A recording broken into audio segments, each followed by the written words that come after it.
తెలంగాణ రాష్ట్రంలో 2 రోజులుగా బీజేపీ వాళ్ళు ఒక కొత్త డ్రామాకు తెరదీశారు. రైతులకు సంబంధించి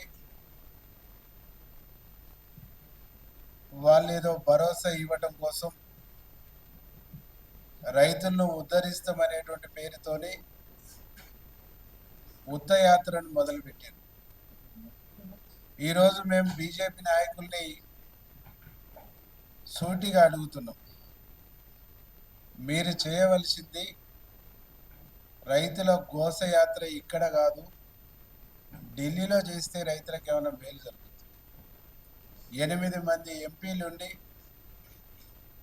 కేంద్ర ప్రభుత్వాన్ని తెలంగాణలో పండిన ప్రతి గింజను కొనాలనేటువంటి పద్ధతుల్లో మోడీని ఒప్పించలేని, మీ ప్రభుత్వాన్ని ఒప్పించలేని ఒక దద్దమ్మలుగా మేము వెలిగిపోతా ఉన్నాం.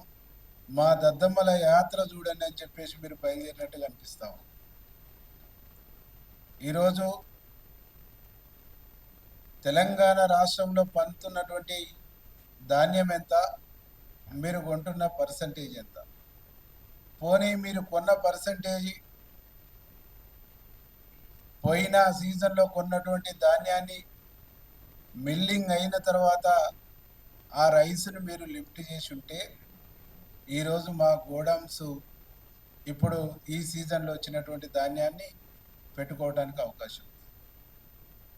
కొనేదే తక్కువ, కొన్న ధాన్యాన్ని కూడా తీసుకపోలేని, చేతగాలేని, చావలేని చేతగాని ప్రభుత్వం దేశంలో ఉన్నది.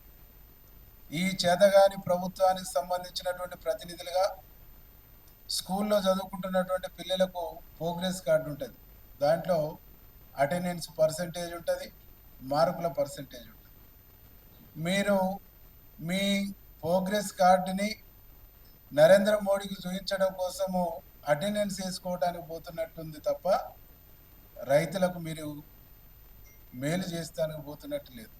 నిజంగా మీరు కళ్ళాలకు పోయి గుడ్డెల మీద చేసుకొని మీరు చెప్పండి, కళ్ళాలకు పోయి ఈ ధాన్యాన్ని మేము మోడీతో కొనిస్తామని చెప్పగలుగుతారా?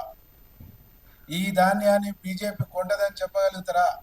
ఈ ధాన్యం తడిసినా కానీ సెంట్రల్లో ఉన్న మోడీని ఒప్పించి మేమే ఈ ధాన్యాన్ని కొంటాము అని చెప్పేసి మీరు చెప్పగలుగుతారా? చెప్పలేదు. పోనీ చివరికి ఆ సెంటర్స్కు పోయి వాళ్ళకున్న అమాలీ సమస్యనో, ట్రాన్స్పోర్ట్ సమస్యనో, లారీల సమస్యనో తీర్చగలుగుతారా? ఏమీ చేయలేనటువంటి వాళ్ళు, పనిపాట లేనటువంటి వాళ్ళు ఏదో చేసినట్టు మీరు ఎందుకు మీ యాత్ర? కాబట్టి ఇవాళ రైతాంగానికి మేము విజ్ఞప్తి చేస్తా ఉన్నాం. ఈ దేశంలో రైతాంగాన్ని మోసపుచ్చుకున్నటువంటి పార్టీ బీజేపీ పార్టీ. నల్ల చట్టాలను తీసుకొచ్చి రైతుల ఉసురు తీసుకున్నటువంటి పార్టీ బీజేపీ పార్టీ.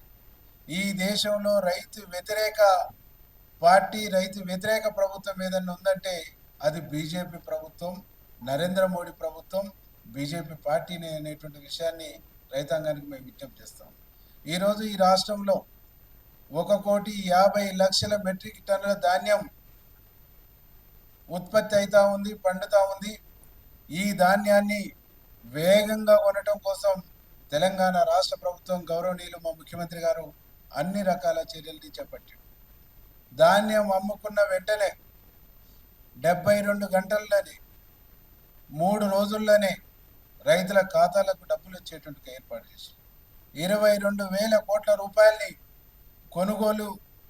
ధాన్యం కొనుగోలు జరిగిన వెంటనే రైతులకు ఇవ్వడానికి ఇలా డబ్బులు కూడా అందుబాటులో ఉంచారు. కొంత ఆలస్యం అవుతుంది కొన్ని చోట్ల.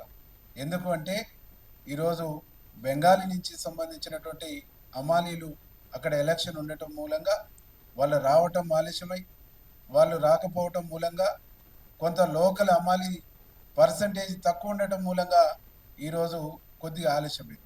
అయినా ఇన్ టైంలో ధాన్యం కొనటానికి కావలసినటువంటి అన్ని ఏర్పాట్లను తెలంగాణ రాష్ట్ర ప్రభుత్వం చేసిందనేటువంటి ఒక విషయాన్ని సందర్భంగా మేము తెలియజేస్తాం.